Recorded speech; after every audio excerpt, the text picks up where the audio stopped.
Hi everyone, আজকে আমি তোমাদের সাথে আমার হোমমেড কেক রেসিপি শেয়ার করব। নিয়েছি 5টি ডিম। এখান থেকে সাদা অংশ আলাদা করে সামান্য একটু লবণ দিয়ে আমি ফোমি করে নেব ইলেকট্রিক ব্যাটারের সাহায্যে। ফোমি হয়ে আসলে এখানে দিয়ে দেব আমি 1 কাপ পরিমাণের তেল। এটিও আবার আমি ইলেকট্রিক ব্যাটারের মাধ্যমে বিট করে নেব। বিট করা হয়ে গেলে তারপর দিয়ে দেব 1 কাপ চিনি। যে যেমন মিষ্টি খেতে পছন্দ করো সে সেরকম দিতে পারো। এটি মিক্সড করে নেওয়া হয়ে গেলে তারপর দিয়ে দেবো একটু সামান্য পরিমাণে ভ্যানিলা এসেন্স, যাতে ডিমের কোনো গন্ধ না আসে। এগুলোও আমি একে একে বিট করে নিয়েছি। সব আলাদা আলাদা উপকরণ দিয়ে বিট করে নিচ্ছি আমি।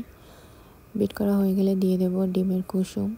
এগুলোও আমি আলাদা বিট করে নিয়েছি, তাহলে কেকটা অনেক সফট হবে। নিয়েছি 1 কাপ পরিমাণে ময়দা, 1 চা চামচ বেকিং পাউডার আর বেকিং সোডা, সব কিছু চেলে নিয়েছি।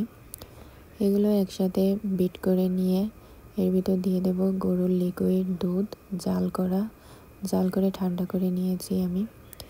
বিট করা হয়ে গেলে আমি একটি পাত্রে তেল ব্রাশ করে একটু আপ ডাউন করে নেব, যাতে ভিতরে কোনো বাবলস না থাকে।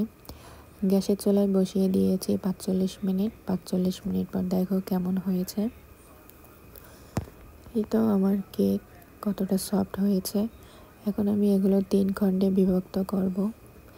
একটু চাকুর সাহায্যে সাইজ করে নেব, সমান করে কেটে নেব। তারপর আমি হুইপ ক্রিম দিয়ে আজকে আমার কেকটি ডেকোরেশন করব। এখানে আমি প্রায় 1.5 কাপ নিয়েছি। এটি ইলেকট্রিক বিটারের সাহায্যে আবারও বিট করে নেব 2 মিনিট। কেমন ফোমি হয়ে এসেছে দেখতেই পারছো। এরকম হলে মনে করবো পারফেক্ট। তারপর এখানে চিনি আর কমলার রস দিয়ে আমি সিরাপ তৈরি করে নিচ্ছি।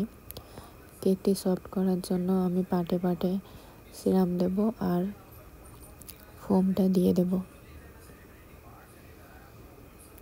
এর মাধ্যমে কেকটা অনেক সফট হবে। একে একে আমি ক্রিম দিয়ে দেব যতটুকু পরিমাণ লাগবে। প্রায় শেষ আমার কেক ডেকোরেশন। কেমন হয়েছে আমার ভিডিওটি আমার কমেন্ট বক্সে জানাবে। ততক্ষণে তোমরা ভালো থেকো। নতুন আবার ভিডিও নিয়ে তোমাদের সামনে হাজির হব। আল্লাহ হাফেজ।